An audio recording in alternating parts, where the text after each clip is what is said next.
संघर्ष करो। बहन कुमारी मायावती जी जिंदाबाद।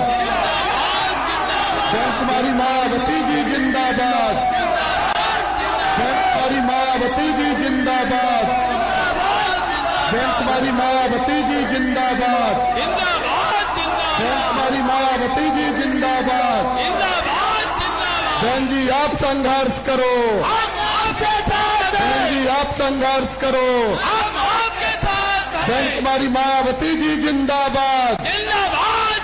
बहन कुमारी मायावती जी जिंदाबाद। बहन कुमारी मायावती जी जिंदाबाद। बहन कुमारी मायावती जी जिंदाबाद। सर्वजन समाज के सम्मान में, सर्वजन समाज के सम्मान में बहन कुमारी मायावती जी जिंदाबाद। साथियों, आपके बीच में बहुजन समाज पार्टी की राष्ट्रीय अध्यक्ष परम सम्माननीय बहन कुमारी मायावती जी हमारे आपके बीच में आ चुकी हैं। मैं चाहूंगा आप सभी लोग माननीय बहन जी का तालियां बजाकर स्वागत करने का कष्ट करें।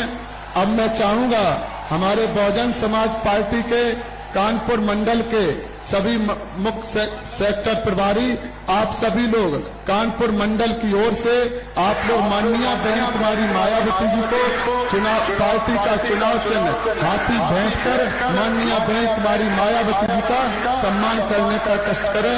आप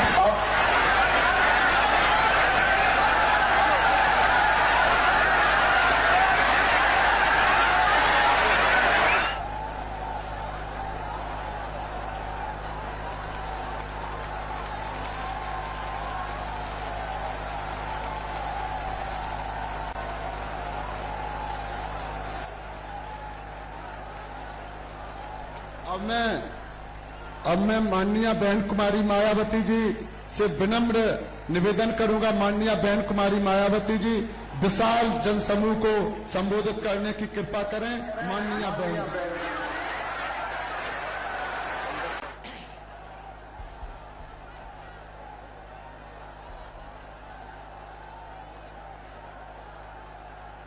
चुनावी जनसभा में इकट्ठा हुए बीएसपी के सभी छोटे बड़े पदाधिकारियों एवं कार्यकर्तागण, आज आप लोग उत्तर प्रदेश में विधानसभा के लिए हो रहे आम चुनाव में कोरोना नियमों का पालन करते हुए अपनी पार्टी के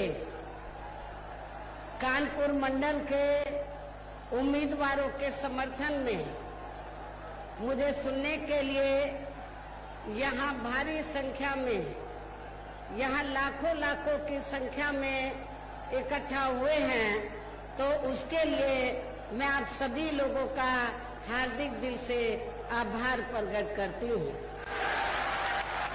और अब मैं सबसे पहले अपनी पार्टी के संबंध में ये कहना चाहूंगी कि हमारी पार्टी ये चुनाव उत्तर प्रदेश की सभी विधानसभा की सीटों पर अकेले अपने बलबूते पर ही पूरी तैयारी व दमदारी के साथ लड़ रही है। इसके साथ ही यहाँ सन 2000 की तरह फिर से अपनी पार्टी की पूर्ण बहुमत की सरकार बनाने के लिए लड़ी, ताकि आपको वर्तमान में भाजपा के चले रहे जातिवादी संकीर्ण अहंकारी व तानाशाही वाले शासन से मुक्ति मिल सके।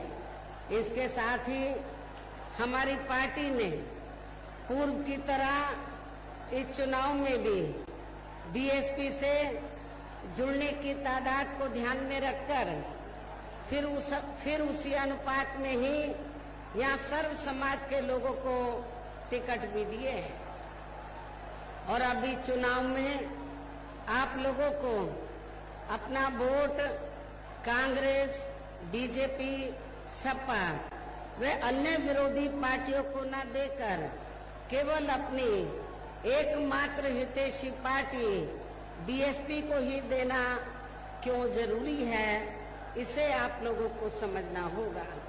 हालांकि इस संदर्भ में आप लोगों को ये मालूम है कि आजादी के बाद शुरू में काफी लंबे समय तक केंद्र व उत्तर प्रदेश सहित देश के अधिकांश राज्यों में भी कांग्रेस पार्टी की ही अकेले यहाँ सरकारें रही हैं, किंतु इनकी गलत नीतियों एवं गलत कार्य प्रणाली की वजह से ही अब ये कांग्रेस पार्टी केंद्र व काफी राज्यों के साथ साथ यहाँ उत्तर प्रदेश की भी सत्ता से बाहर हो चुकी है।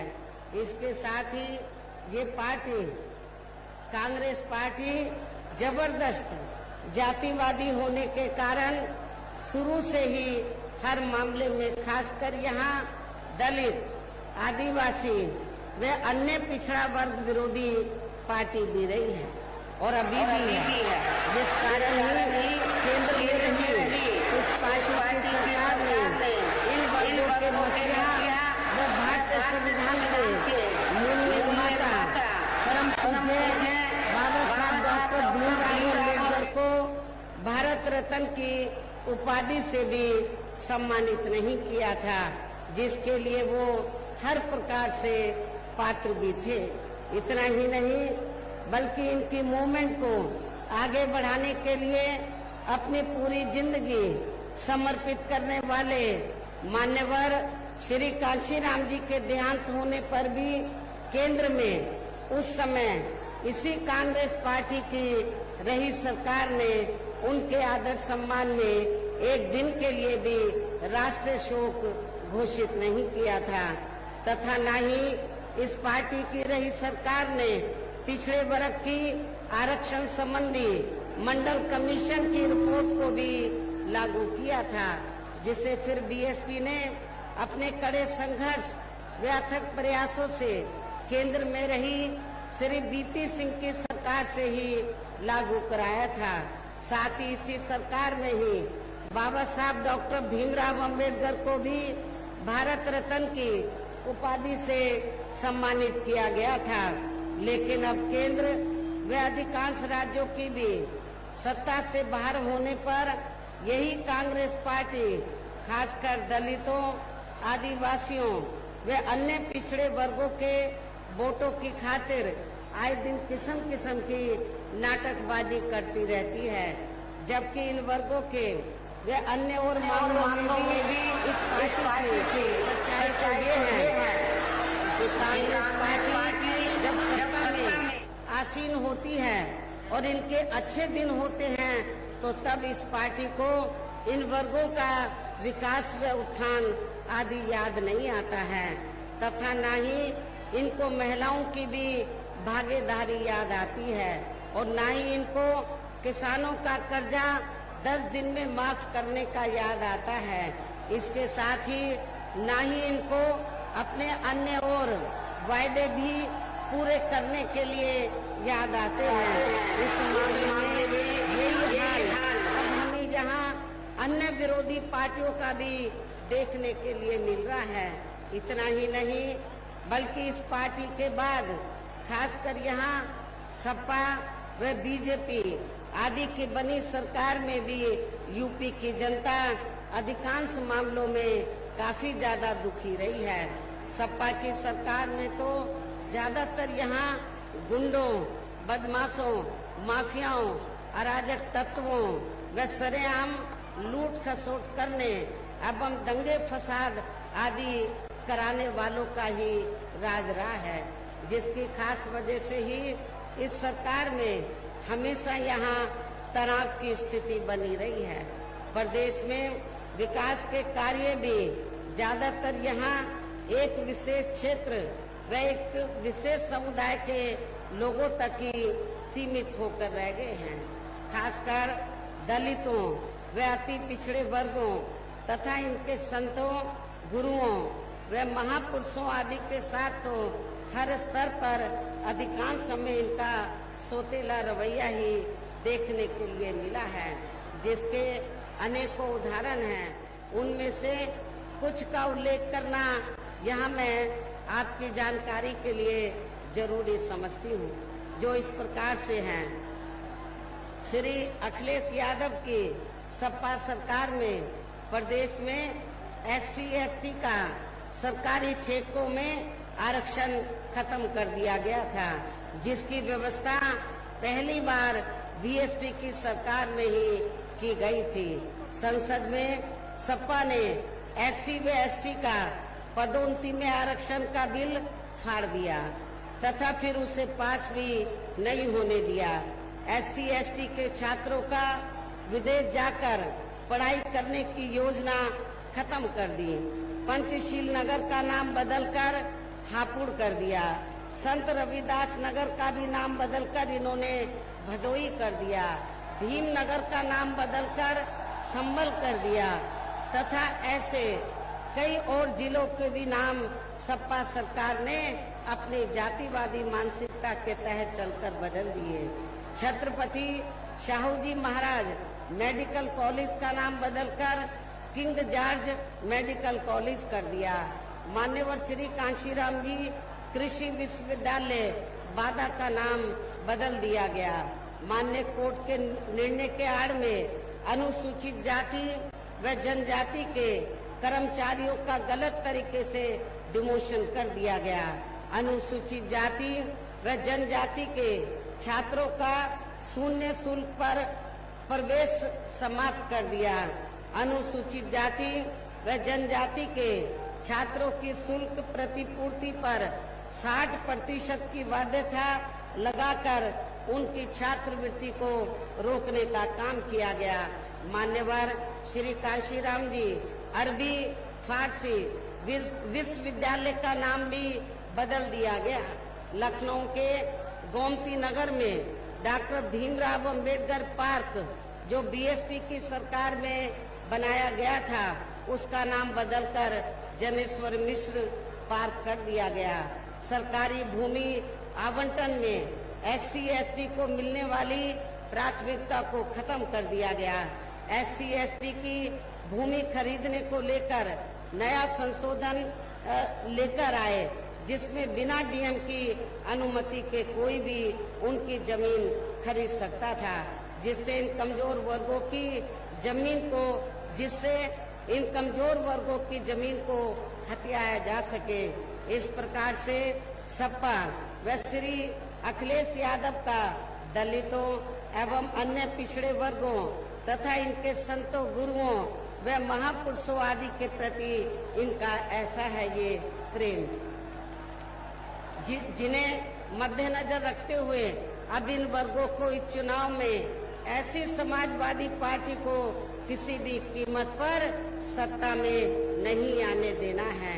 इतना ही नहीं, बल्कि मैं तो इन मामलों को लेकर ये भी सोच रही थी कि सपा सरकार के हटने के बाद शायद BJP की सरकार सपा के इन फैसलों को जरूर बदल देगी, लेकिन ऐसा नहीं किया गया, जिससे सपा द्वारा BJP सरकार की भी दलितों एवं अन्य पिछड़े वर्गों तथा इनके संतों, गुरुओं व महापुरुषों आदि के प्रति इनकी भी जातिवादी मानसिकता साफ झलकती है।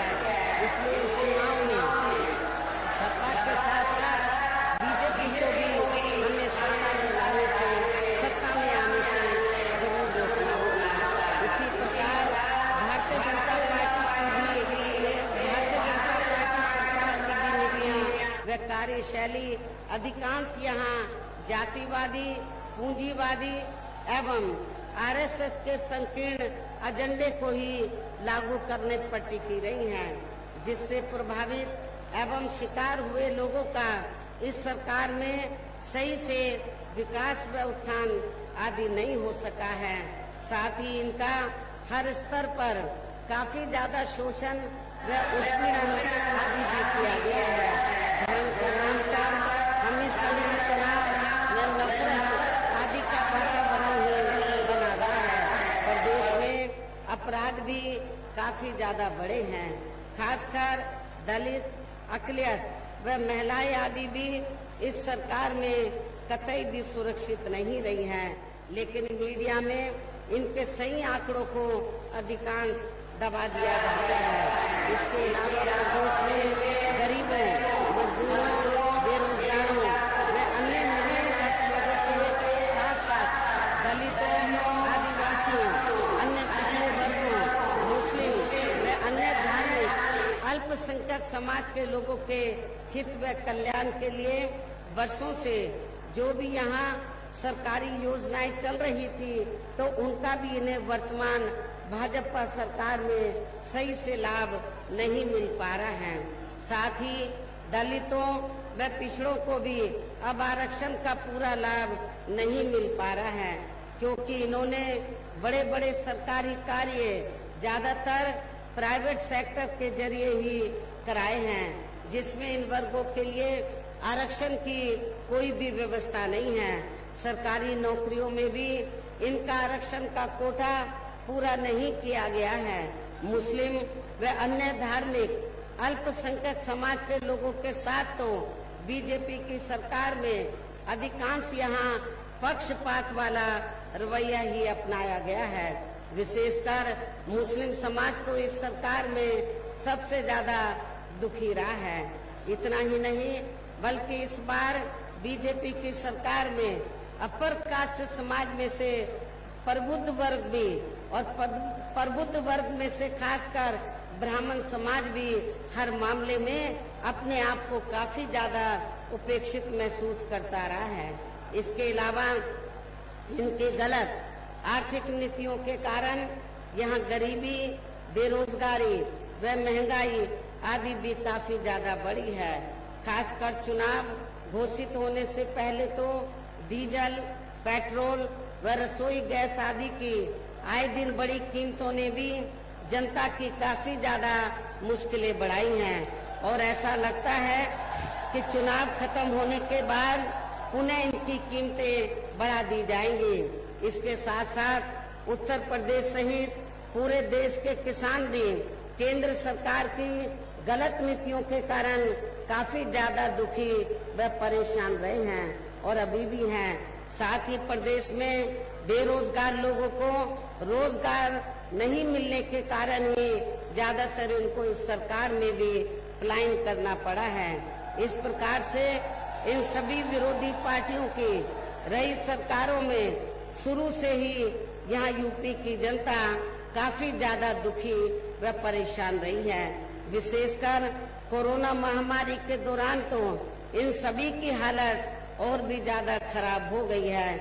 ऐसे में इन सभी विरोधी पार्टियों की रही सरकारों से निजात पाने के लिए अब इस चुनाव में यह प्रदेश की जनता को अपनी एकमात्र हितैषी पार्टी बहुजन समाज पार्टी की ही सरकार बनाना बहुत जरूरी है, जिसने अपने चारों रहे शासनकाल के दौरान बिना पक्षपात व भेदभाव आदि के यहाँ कमजोर एवं उपेक्षित वर्गों के साथ साथ सर्व समाज में से गरीबों, मजदूरों, बेरोजगारों, किसानों, व्यापारियों, कर्मचारियों, वकीलों एवं अन्य मेहनतकश लोगों के साथ ही युवाओं, छात्रों, महिलाओं व बुजुर्गों आदि के भी विकास एवं उत्थान के लिए अनेकों ऐतिहासिक व महत्वपूर्ण कार्य किए हैं और इस बार भी सरकार बनने पर वो सभी कार्य फिर से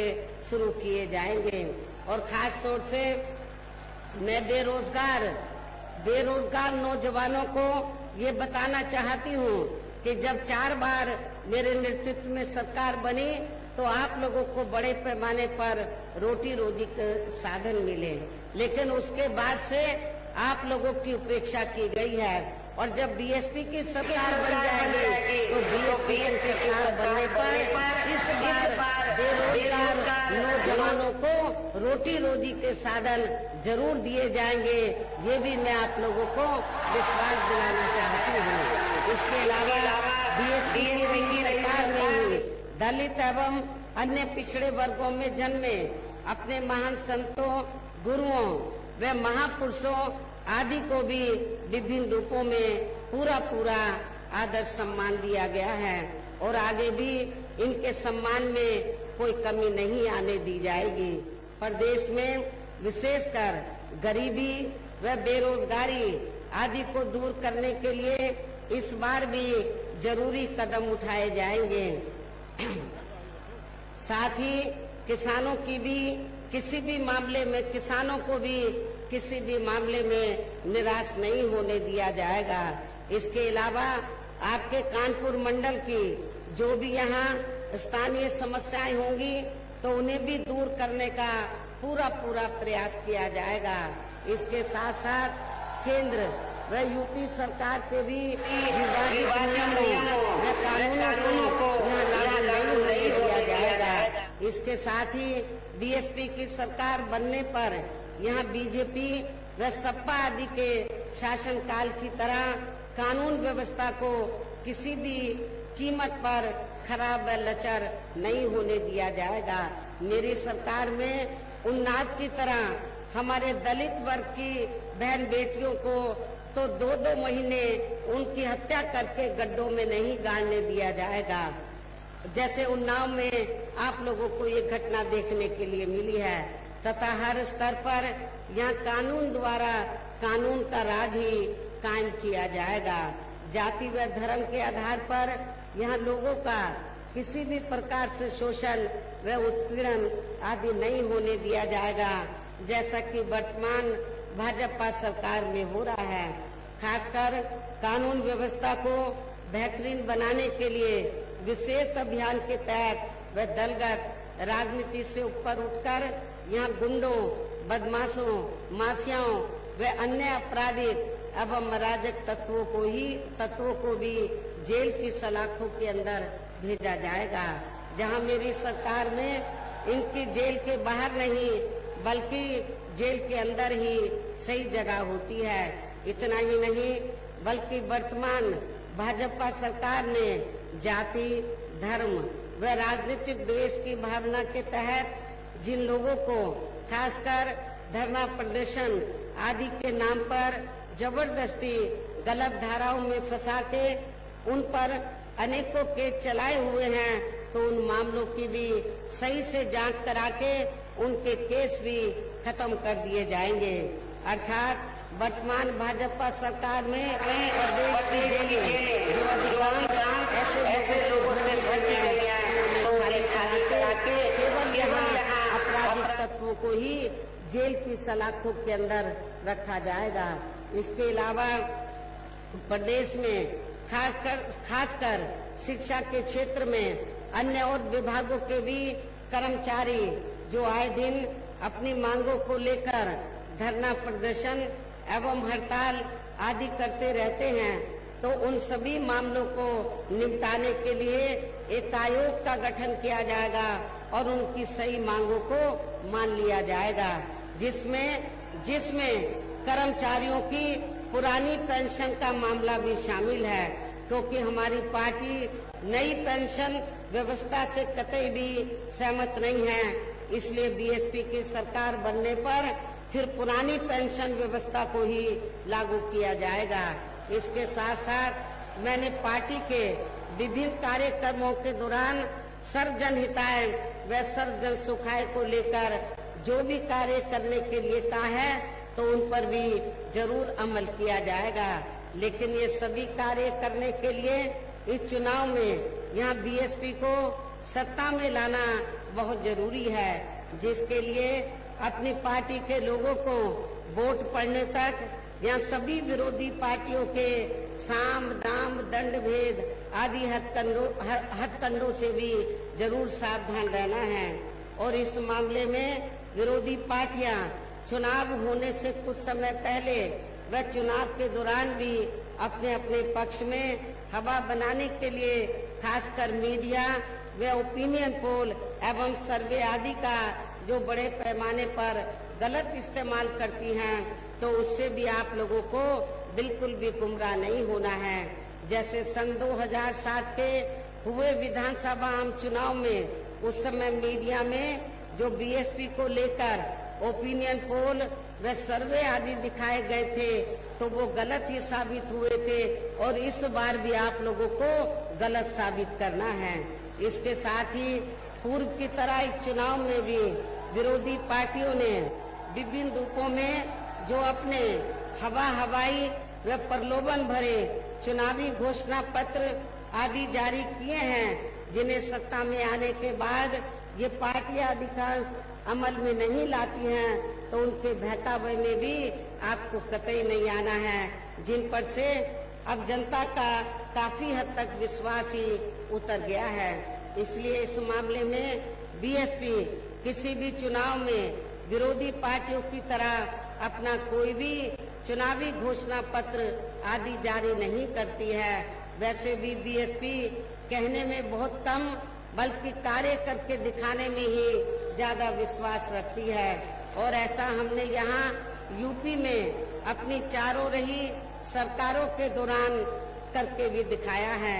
इसके साथ ही यहाँ मैं आप लोगों को ये भी कहना चाहती हूँ कि हमारी पार्टी की चारों रही सरकारों ने प्रदेश में बिगड़ी हुई कानून व्यवस्था को सुधारने के साथ साथ प्रदेश के विकास व आम जनहित के लिए जो असंख्य अति महत्वपूर्ण कार्य किए हैं, वो अभी तक यहाँ किसी भी विरोधी पार्टी की रही सरकार ने नहीं किए हैं, बल्कि ज्यादातर उन्हीं कार्यों के नाम व स्वरूप आदि बदलकर अब विरोधी पार्टियों की सरकारें उन्हीं को ही भुनाने में लगी हैं।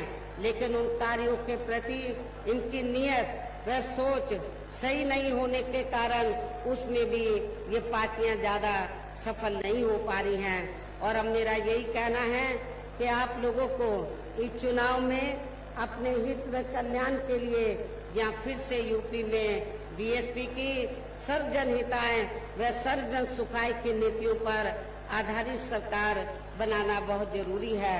और इसके लिए पार्टी के लोगों को वोट पड़ने वाले दिन सबसे पहले सुबह उठते ही व समय से अपने अपने पोलिंग बूथों पर अपना वोट डालने के लिए जरूर जाना है। और इस मामले में हमारी महिलाएं भी पीछे नहीं रहेंगी। इसके साथ ही आपका वोट अन्य कोई व्यक्ति ना डाल सके, इसका भी आप लोगों को खुद ही ध्यान रखना है।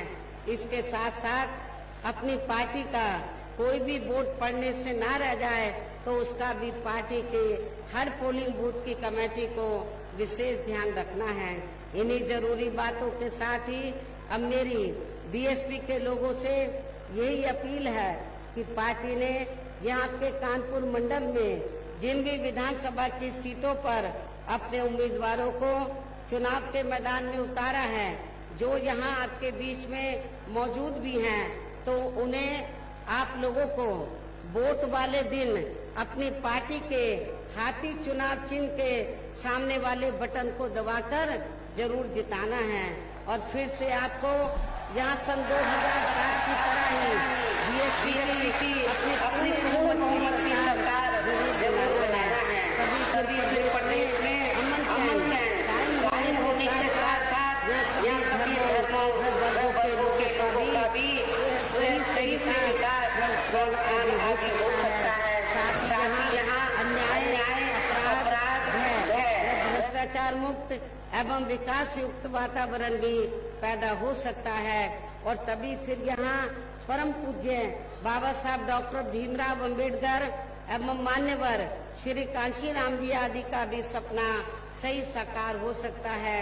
इस उम्मीद के साथ ही अब मेरा यही कहना है कि आप लोगों को हर पोलिंग बूथ को जिताना है, बीएसपी को सत्ता में लाना है। वैसे आज आप लोगों के इस अपार जोश को देखकर ऐसा लग रहा है कि आप लोग इस बार जो यूपी में विधानसभा के आम चुनाव हो रहे हैं, अपनी पार्टी को जरूर सत्ता में लाएंगे और अपनी बहन जी को 5वीं बार यूपी का मुख्यमंत्री जरूर बनाएंगे। इस विश्वास के साथ ही अब मैं पुनः अपनी पार्टी के सभी उम्मीदवारों को जिताने की पुरजोर अपील करते हुए अपनी बात यहीं समाप्त करती हूँ। जय भीम, जय भारत।